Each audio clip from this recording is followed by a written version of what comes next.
Daniel n'avait jamais imaginé qu'un simple détour sur le chemin du retour bouleverserait son existence. Ce soir-là, l'air glacé mordait ses joues tandis qu'il marchait lentement, les mains enfoncées dans les poches de sa veste. La journée avait été longue, écrasée par la monotonie du travail et le vide d'une vie qui lui paraissait de plus en plus fade. La rue était silencieuse, éclairée seulement par la lumière vacillante des lampadaires. Il s'apprêtait à tourner au coin d'une vieille clôture en bois lorsqu'un son étrange parvint à ses oreilles. Ce n'était ni le vent, ni le bruit lointain de la circulation. C'était un cri, faible, presque un gémissement. Il s'arrêta net, le cœur battant plus vite. Le bruit revint, plus insistant, un petit couinement désespéré. Daniel s'accroupit, scrutant les ombres. Au départ, il ne vit que des herbes folles et un trottoir fissuré.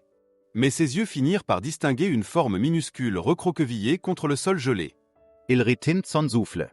C'était un chiot, à peine plus grand que la paume de sa main, le corps tremblant violemment. La petite créature leva la tête, et leurs regards se croisèrent. Deux yeux brillants, luisants de larmes, reflétaient la lumière blafarde et semblaient implorer de l'aide. Daniel sentit es apeutrine es serra. Aucun collier, aucune trace de propriétaire, et le silence absolu de la nuit. Il balaya les alentours du regard, espérant voir une chienne errante ou un maître inattentionné. Mais il n'y avait rien. Seulement ce gémissement fragile qui fendait l'obscurité. Lentement, il tendit la main. Le chiot hésita, puis posa son petit museau humide contre sa paume. Dans ce contact fragile, Daniel lut un message clair. « Ne m'abandonne pas ». Le chiot tenta de ramper plus près, mais ses forces l'abandonnèrent et il s'effondra sur l'herbe froide. L'instinct prit le dessus. Daniel le ramassa et fut frappé par sa légèreté, comme s'il ne tenait dans ses bras qu'un souffle de vie. Il le serra contre sa poitrine, sentant un battement de cœur irrégulier, presque éteint. « Ça va aller » murmura-t-il. « Je t'ai trouvé maintenant. » Le chiot se blottit contre son manteau, agrippant faiblement le tissu comme s'il s'accrochait à la chaleur. Daniel resta figé un instant, partagé entre l'inquiétude et l'étrange sentiment que ce petit être venait de bouleverser ses certitudes. Puis, sans plus réfléchir, il prit la direction de son appartement. À chaque pas, il jetait un coup d'œil au fragile paquet de fourrure noire dans ses bras. Le tremblement diminuait peu à peu, remplacé par une respiration plus régulière. Quand il atteignit la porte de son immeuble, il sut déjà que sa vie venait de changer. À l'intérieur, le contraste avec la nuit glaciale le frappa. La chaleur l'enveloppa tandis qu'il déposait ses clés sur le comptoir. Le chiot gémit doucement, et Daniel lui parla d'une voix rassurante. Il improvisa un couchage avec une couverture sur le canapé. Le minuscule animal paraissait encore plus fragile étendu sur les coussins. Ses flancs maigres montaient et descendaient péniblement. Pris d'un élan de panique, Daniel fouilla ses placards, mais il n'avait rien de prévu pour un chien. Il finit par verser un peu de lait dans un bol. Le chiot ne réagit pas d'abord, trop faible. Alors Daniel trempa son doigt et le tendit vers son museau. L'animal lécha timidement, puis se mit à boire avec un appétit insoupçonné. Daniel ressentit un soulagement immense. Chaque gorgée semblait rallumer une étincelle de vie. Après ce repas improvisé, la petite boule de poil s'enroula dans la couverture et poussa un soupir minuscule qui serra le cœur de Daniel. Il resta de longues minutes à l'observer, fasciné par ses pattes qui s'agitaient légèrement dans le sommeil. Pourtant, un détail troubla son regard. Le pelage noir semblait capter la lumière de façon étrange, presque métallique, et les yeux, quand ils s'ouvraient, reflétaient une profondeur inhabituelle. Daniel haussa les épaules, préférant se dire qu'il était trop fatigué pour juger clairement. Il décida d'installer un lit de fortune près du radiateur. Mais à peine eut-il déposé le chiot qu'un gémissement plaintif résonna. La petite créature rampa maladroitement jusqu'à lui, traînant la couverture derrière elle. Daniel sentit es gorge es nur. Le chiot ne voulait pas de chaleur artificielle, il voulait sa présence. Alors il le reprit, le posa à côté de lui sur le canapé. Le silence revint aussitôt, seulement troublé par la respiration fragile de l'animal. Plus tard dans la nuit, alors qu'il s'endormait, Daniel sentit de petites griffes gratter doucement son bras. Le chiot s'était hissé jusqu'à la pliure de son coude et s'y était blotti. Daniel sourit dans l'obscurité, murmurant « T'étais-tu, toi ?»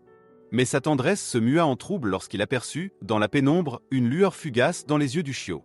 Une brillance étrange, comme une flamme intérieure. Il cligna des yeux, croyant à une illusion causée par la fatigue. Quand il regarda de nouveau, les paupières de l'animal s'étaient refermées. Pourtant, une inquiétude sourde resta plantée dans son esprit. Au matin, il fut réveillé par une sensation de chaleur contre sa joue. Le chiot s'était glissé sur l'oreiller et dormait paisiblement, lové contre lui.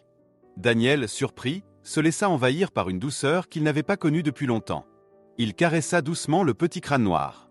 Le chiot bâilla, puis se redressa maladroitement et descendit du lit. Daniel écarquilla les yeux. Il était certain qu'il l'avait déposé bien plus haut sur le matelas. Comment avait-il pu descendre seul? La scène l'intrigua, mais il se força à sourire. Après tout, peut-être sous-estimait-il simplement la détermination de cette créature. Dans la cuisine, il versa à nouveau du lait. Il s'attendait à voir le chiot se précipiter maladroitement, renversant tout sur son passage. Mais non. Il s'approcha calmement, lapa le liquide avec une précision inhabituelle. Pas une goutte à côté. Daniel Sakrupit, les Ursels Frances. Tu n'es pas comme les autres, hein? Murmura-t-il. Le chiot leva ses yeux étrangement profonds vers lui. Daniel eut un frisson, convaincu l'espace d'un instant qu'une intelligence plus grande qu'instinctive se cachait derrière ce regard. Il détourna la tête, gêné par ses propres pensées. Mais déjà, il savait que quelque chose échappait à l'explication rationnelle. Et pourtant, au lieu de peur, il ressentait une certitude inattendue. Ce petit être était à sa place avec lui, et il ne pourrait jamais le laisser partir. La journée qui suivit confirma à Daniel que ce chiot n'avait rien d'ordinaire. Tandis qu'il buvait son café installé à son bureau, un mouvement attira son regard.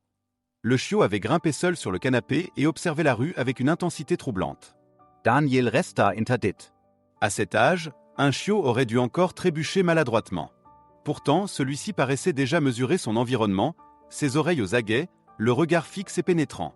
Un peu plus tard, il fit tomber son stylo sous la table. Avant qu'il ne se penche, la petite boule de poil s'était déjà précipitée, avait tapoté le stylo de sa patte et l'avait ramené jusqu'à lui. Daniel éclata d'un rire nerveux. « Tu m'as aidé? Vraiment ?» murmura-t-il, encore incrédule. Le chiot inclina la tête comme s'il avait compris la question, puis se roula en boule à ses pieds. Daniel frissonna. Était-ce un hasard? Une simple coïncidence? Ou bien autre chose? Les jours suivants, ces étranges coïncidences se multiplièrent. Chaque fois qu'il s'apprêtait à se lever du canapé, le chiot bondissait déjà au sol, comme s'il anticipait ses mouvements. Lorsqu'un appel téléphonique arrivait, l'animal se redressait quelques secondes avant même que la sonnerie ne résonne. Daniel tenta d'ignorer l'évidence, mais au fond de lui, il savait, ce n'était pas normal. Ce n'était pas instinctif. C'était intentionnel. Un matin, alors qu'il sortait prendre l'air, il croisa sa voisine, Madame Coleman, occupée à arroser ses plantes. Elle remarqua immédiatement la petite créature. « Oh, Daniel, où avez-vous trouvé ce trésor ?» demanda-t-elle en s'accroupissant. Il raconta brièvement la découverte dans la rue. Elle tendit la main pour caresser le chiot, mais celui-ci recula, se réfugiant derrière la jambe de Daniel, le regard dur et fixe. La voisine se redressa, déconcertée. « C'est étrange. Les chiens m'adorent d'habitude. Il doit être très attaché à vous. » Ces mots résonnèrent longtemps dans l'esprit de Daniel. En effet, l'attachement était singulier, presque exclusif. Le chiot ignorait les autres, fuyait même les enfants qui tentaient de l'approcher au parc. Avec Daniel, en revanche, il se montrait confiant, presque possessif, collé à lui comme une ombre. Chaque nuit, il insistait pour dormir contre sa poitrine, la patte posée sur son bras dans ce geste devenu familier, comme une promesse silencieuse. Mais les étrangetés ne s'arrêtaient pas là. Une soirée, alors que Daniel grognait contre son ordinateur, il s'exclama machinalement « J'ai besoin de mon stylo ». Sans attendre, l'animal s'avança et lui poussa le stylo du museau. Daniel sentit son sang se glacer. Ce n'était pas seulement une question d'observation. C'était une réponse. Une interaction. Son souffle se bloqua et il murmura presque malgré lui « Qu'est-ce que tu es ?» Cette nuit-là, il rêva. Le chiot se tenait au bord d'une forêt sombre, ses yeux brillants d'une lueur irréelle. Des murmures indistincts emplissaient l'air, mi-grognement, mi-chuchotement. Daniel se réveilla en sursaut, couvert de sueur. En se tournant, il trouva l'animal assis, le fixant intensément comme s'il avait partagé la vision. Son cœur battit à tout rompre. Était-ce possible? Leur lien allait-il au-delà du simple réel? Les jours s'écoulèrent, rythmés par une complicité grandissante mais aussi par une peur nouvelle. Au parc, des passants remarquaient l'agilité hors du commun du chiot. Un adolescent filma même en chuchotant « C'est le chiot le plus intelligent que j'ai jamais vu ». Daniel sentit Langwasselen war hier. Plus les gens remarquaient, plus le danger grandissait. Le monde n'acceptait pas l'inexplicable. Il le décortiquait, l'enfermait, l'étudiait. Il serra les poings. Jamais il ne laisserait qui que ce soit arracher cette créature de son côté. Une nuit, le calme fut brisé par des bruits violents dans le couloir, des voix agressives, un fracas métallique. Daniel éteignit la télévision, l'oreille tendue. Avant même qu'il ne réagisse, le chiot, qu'il avait fini par appeler Lucky, bondit devant la porte, le poil hérissé, un grondement profond montant de sa gorge. Daniel resta pétrifié. Jamais il ne l'avait entendu produire un son pareil. C'était grave, puissant, presque inhumain.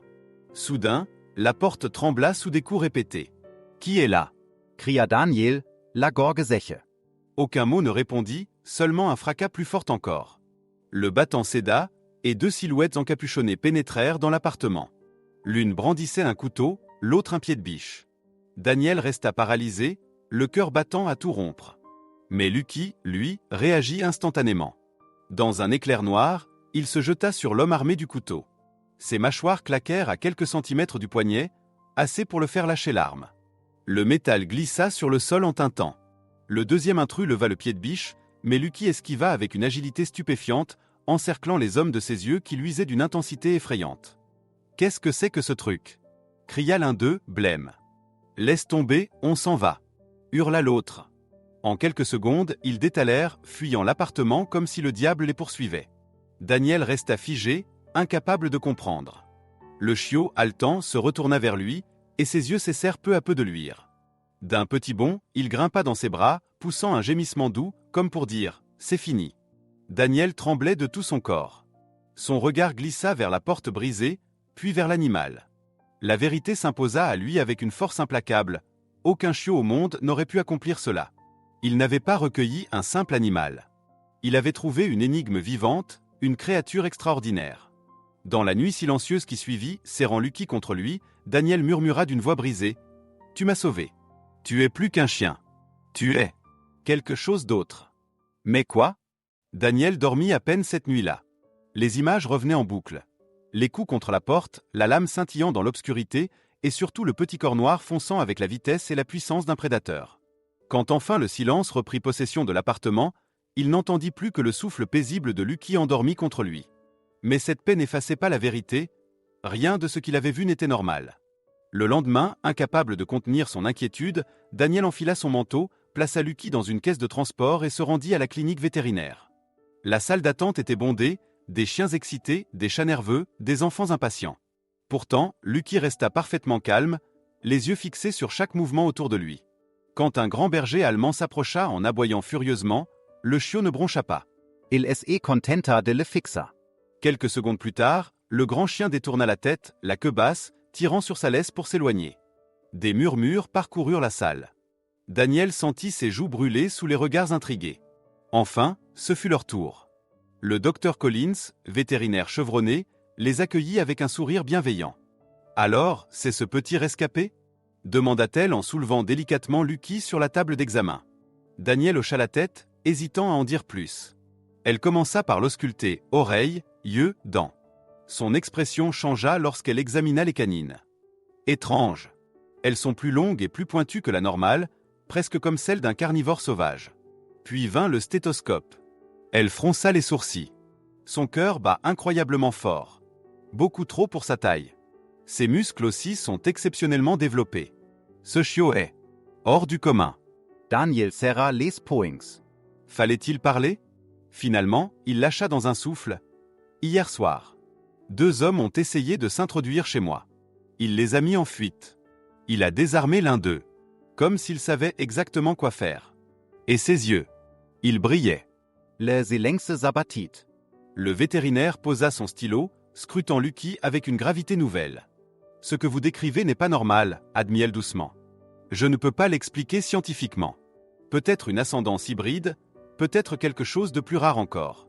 Mais ce que je sais, c'est qu'il est lié à vous d'une manière unique. Vous n'êtes pas simplement son maître, Daniel. Vous êtes son ancre. » Ces mots restèrent gravés dans son esprit tout au long du trajet du retour. Dans la voiture, Lucky le fixait de ses yeux insondables, la patte posée sur son bras comme pour confirmer cette vérité. Daniel murmura « Quoi que tu sois, tu es à moi et je suis à toi. » Pendant quelques jours, il tenta de reprendre une routine normale. Les repas, les promenades, les soirées devant la télévision. Mais il savait que le calme était illusoire. L'orage couvait. Et il éclata un soir d'automne, dans le parc. Le ciel s'assombrissait, les feuilles craquaient sous ses pas. Lucky trottinait devant lui, alerte. Soudain, un grondement s'éleva des fourrés. 3 chiens errants surgirent, faméliques, les yeux luisants de faim. Ils encerclèrent Daniel et Lucky, claquant des mâchoires. Daniel sentit la panique lös merger. Il tenta de soulever le chiot, mais celui-ci s'avança, le poil hérissé, émettant un grondement si profond que Daniel en eut des frissons. Le premier chien attaqua. Lucky bondit, un éclair noir, et percuta l'animal avec une force disproportionnée. Un jappement de douleur résonna. Les deux autres hésitèrent, mais Lucky les fixa de ses yeux flamboyants. Leurs corps se figèrent, comme paralysés par une peur primitive. En quelques secondes, la meute recula, puis s'enfuit dans les ténèbres, la queue entre les pattes. Daniel resta figé, incapable de comprendre ce qu'il venait de voir. Ce n'était plus un chiot qui défendait son maître. C'était un chasseur né, une créature hors du commun. Assis sur un banc, les mains tremblantes, il regarda Lucky revenir calmement vers lui, comme si rien ne s'était passé. Le chiot posa sa patte sur son bras, encore une fois. Ce geste simple, répété depuis le premier soir, contenait toute une promesse. Daniel sentit les larmes lui monter aux yeux. « Que es-tu » souffla-t-il. Mais l'animal ne répondit pas, se contentant de se blottir contre lui. Cette nuit-là, Daniel ne dormit pas. Chaque fois qu'il fermait les yeux, il revoyait le regard flamboyant de Lucky et la fuite des chiens. Il savait désormais qu'il ne pourrait plus se voiler la face. Cet être n'était pas un simple animal perdu. C'était quelque chose d'extraordinaire, peut-être même dangereux. Mais au lieu de peur, Daniel ressentait un attachement viscéral. Il murmura dans l'obscurité « Peu importe ce que tu es. Je t'aimerai et je te protégerai, quoi qu'il arrive. » Le lendemain, le téléphone sonna. C'était le docteur Collins. Sa voix était prudente. « J'ai reçu les résultats des analyses génétiques. Daniel, je n'ai rien trouvé qui corresponde à une race connue. Son ADN comporte des anomalies que je n'ai jamais observées. Si je ne savais pas qu'il s'agissait d'un chiot, je dirais que c'est une espèce nouvelle. Soyez prudent. Si d'autres découvrent cela, ils voudront l'étudier. Pas le protéger. » Daniel sentit la colère et la peur s'entrelacer dans sa poitrine. Il regarda Lucky qui le fixait de ses yeux lumineux. « Non, dit-il d'une voix ferme. Tu n'es pas un cobaye. Tu es ma famille. Et personne ne te prendra. » Les jours qui suivirent l'incident du parc furent lourds d'une inquiétude sourde. Daniel, malgré le réconfort que lui apportait la présence constante de Lucky, ne pouvait ignorer les regards appuyés, parfois presque accusateurs, qui accompagnaient chacun de leurs pas. Dans les rues, des passants se retournaient, intrigués par la démarche trop assurée du chiot. Au parc, certains enfants chuchotaient, hésitant entre fascination et crainte. Daniel se surprenait à surveiller les moindres réactions, chaque sourire forcé, chaque commentaire étouffé. La peur n'était plus seulement qu'un écho de ses cauchemars, elle se matérialisait dans les yeux des autres. Un soir, tandis qu'il traversait l'allée centrale du parc, un jogger ralenti s'attarda.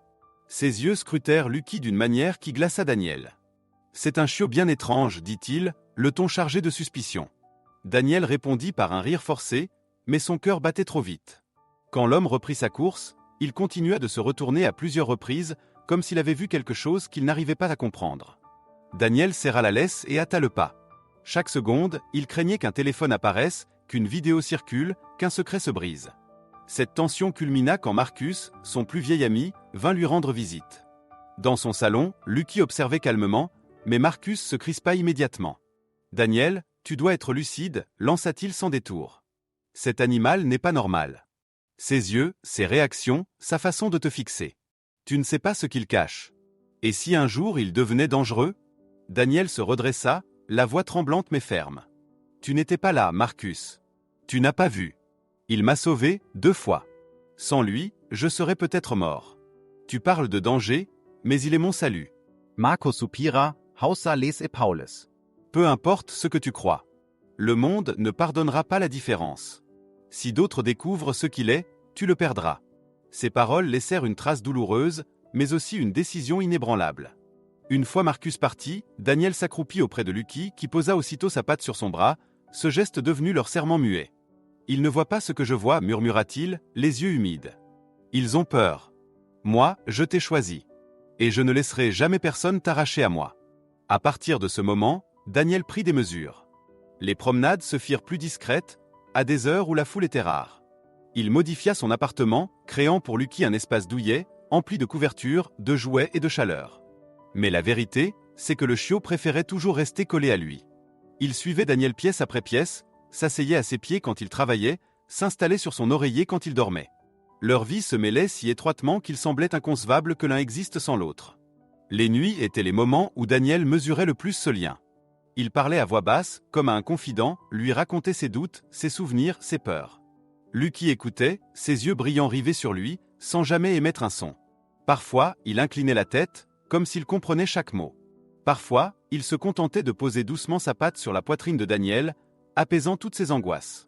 Ces gestes simples avaient plus de valeur que n'importe quel discours humain. Un soir de pluie battante, Daniel s'assit sur le sol du salon, Lucky installé dans ses bras. Le bruit régulier des gouttes contre les vitres enveloppait l'appartement d'une atmosphère presque sacrée.